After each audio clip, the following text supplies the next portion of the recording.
I would like to take this as an opportunity to remind anybody that's watching this that despite whatever you accomplish in this life, we're all racing to get to the same destination. And over time, whatever you may dream in your youth may change as you age. I remember when I was younger, me and my brother and my friends, when we were outside, we would see a nice car passing by. We would say, "That's mine. That's mine." That's you claim the car. So if you saw like a Ferrari pass by before anybody else, you say, "That's mine." Everybody look, and I don't know if you grew up poor, you know what I'm talking about. But as I got older, and even before I had my kids, I love cars. I love the way cars look. I love what their function is. It's obviously the modern marvel that connected the east to the west and allow us to just do what we do, move about how we do. But as an adult, I never wanted to own a car due to the restrictions and the limitations that come with owning a car, and also the fees. As I saw my younger brother and my best friend, as as we aged and they started to get their vehicles, the hoops and things that they had to jump through to get their registration, to keep their insurance up, to avoid getting pulled over. I was like, I just don't want to be a part of that. Obviously, as we were younger, they were buying buckets and used cars, and as we got older, you go to the dealership or whatever. But even going to the dealership and dealing with the financing and the monthly payments and stuff was just all something that I just never wanted to do. And despite the fact that I love the way that cars look and I love the way that they function, especially high power cars, muscle cars, or supercars, obviously something that some people work their entire life to get sometimes, I was just like, no, I'd rather not. Because I'd rather not have to get something that I really only own a piece of and the state owns everything else, right? The state gets to tell me how fast I can drive, when I have to register it, when I have to get it smogged, all that stuff. So the freedom of having a thing that I coveted as a child changed over time as I understood that having that thing put shackles on myself. I see people right now that I work with, who are paying damn near $600-700 for a car note on top of insurance to drive to freaking the restaurant and back home. And then they struggle when we have these slow weeks and they can't make up the money because they're trying to keep up with the Joneses. They're trying to have their ideal car. I work with a girl who, her and her husband, they drive a Tesla. I work with somebody who drives a really nice Jeep. I'm like, what? Like, what? we not working at? We not working at this 5-star restaurant. So like, you guys are just struggling to keep up with the Joneses, to keep up with that dream. Dreams change, and at the end of the day, we were all racing to get to the same destination. Whether I'm on that scooter or they're in that Tesla, we're going to the same fucking building, right? But one of us is paying a lot less. My overhead, as far as the way I live, is very like low, and it's obviously started that way just because, like, obviously I'm coming off the street, I'm getting in here. But as I'm starting to accumulate things, I want to keep my overhead low because it seems like the more things that I acquire, the more shackles I put on myself. So the dream changes. As I got older, I used to want this big house. I still do. So I can have a place for my kids to fall back on. But the restrictions that I see and the hoops that homeowners have to jump through just to maintain and keep up with their property, it's a lot for me. And especially considering that depending on where you live, you have to have meters on your house, or you have to, if you live in a association, you have to keep your hedges a certain way. You can't plant certain trees, or you have to look, your house has to be a certain color. Just stuff that I'm like, what the fuck? All this freedom that I saw as a child it's not really free. It comes with a price, and the price is not always just money. So if you're sitting here beating yourself up like, oh, I wish I was, I see a lot of people who are in their late 20s, usually like 28, 29, beating themselves up. Even one of the ladies I work with, the other day, she's beating herself up because she's 27. Young girl. That's young to me.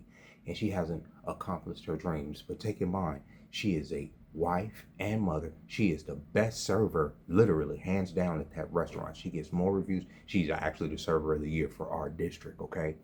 And I know that don't mean much in the grand scheme of things when they're trying to replace us with kiosks, but that means something to be a wife, a mother, okay, who comes to work, is like doing a better job than everybody else, really, okay, and still maintaining your sanity in order to be a wife and mother. That's an accomplishment. But to her, she equates this her not being able to do this and do that, for her husband and her kid, and I get that.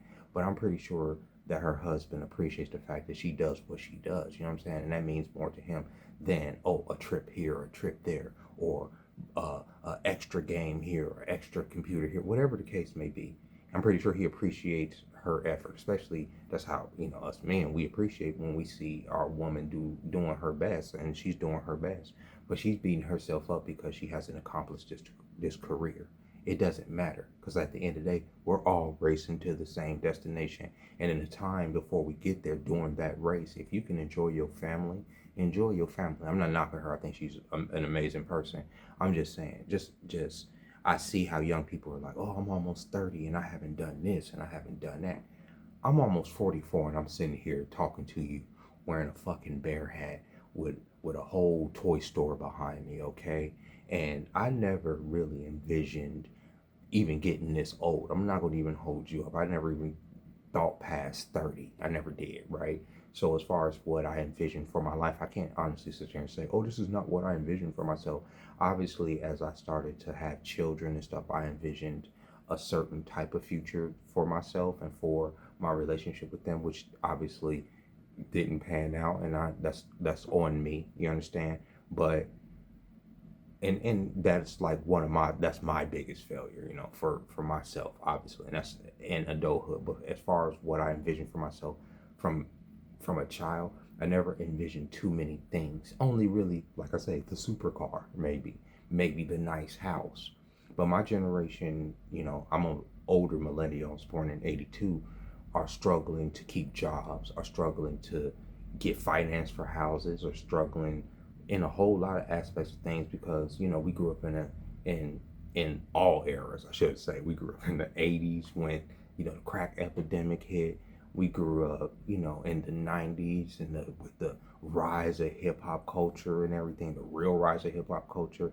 We saw the birth of the internet, really, in the mid '90s into the 2000s. Even interconnected gaming, freaking social media.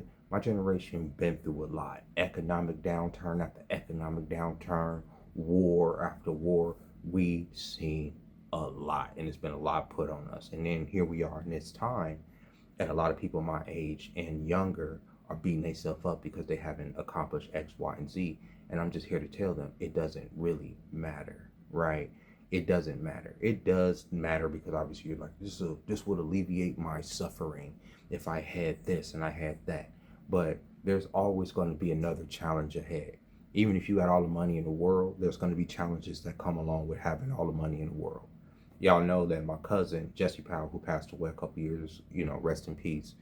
The reason that me and my family are even out in the West is because once he got his record deal, he moved us out there. He did. He moved me, my family, and we went to stay with my aunt. We came out to the West and we got opportunities because of the opportunities that he got and, from his record deal and everything.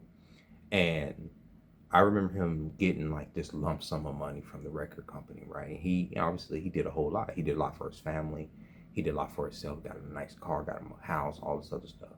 But the problem was, when you get that lump sum of money, especially in a record deal, it comes with caveats, right? You have to pay for your videos, you have to pay for your marketing, you have to pay for your touring, you have to pay for a lot of stuff. And he did all that.